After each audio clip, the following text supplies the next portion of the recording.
விஜய்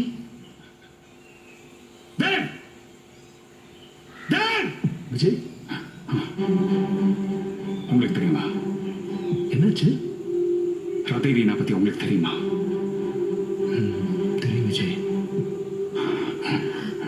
எல்லாருக்கும் தெரியும். எல்லாருக்கும் தெரியும். என்கிட்ட மட்டும் முடிச்சிருக்கீங்கல்ல விஜய். இது உனக்கு அசிங்கமா இல்லையா? இவ்வளவு பெரிய உண்மை என்கிட்ட மூடி மறைச்சிருக்க. மறைச்சது மட்டும் இல்ல, என் பொண்ணு இறந்துருச்சுன்னு என்கிட்ட சொல்லிருக்கீங்க. உனக்கு வெக்கமா இல்ல?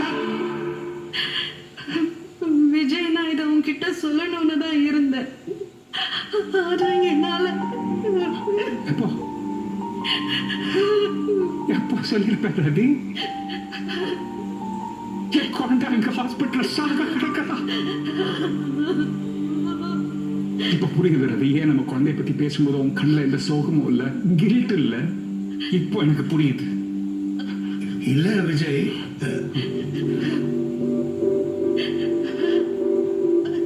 எப்படி சார் இப்படி பண்ண மனசு வந்தது உங்களுக்கு?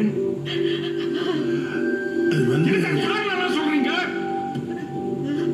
வயசுக்கு ஏற்ற மாதிரியா பண்ணிருக்கீங்க நீங்க?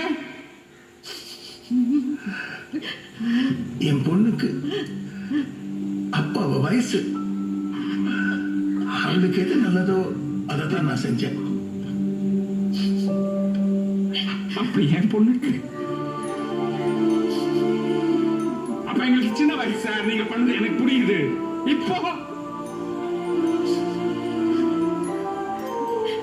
எத்தனை வாட்டி ரவி, எத்தனை வாட்டி உங்ககிட்ட நான் என் குழந்தைய பத்தி வந்து கேட்டிருப்பேன். எத்தனை சந்தர்ப்பம் வந்தது உனக்கு என்கிட்ட வந்து சொல்ல.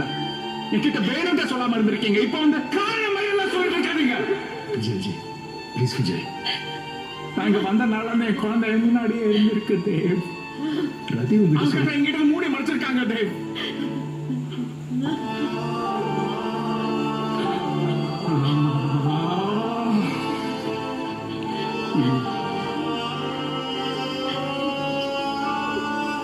விஜய், நான் உன்கிட்ட சொல்லணும்னு தான் இருந்தேன். ஆனா என்னால முடியல.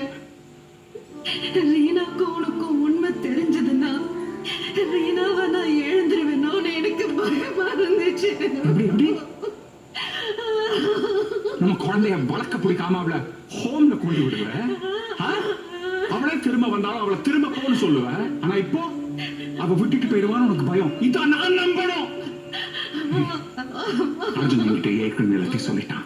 விஜய், நடந்தது நடந்து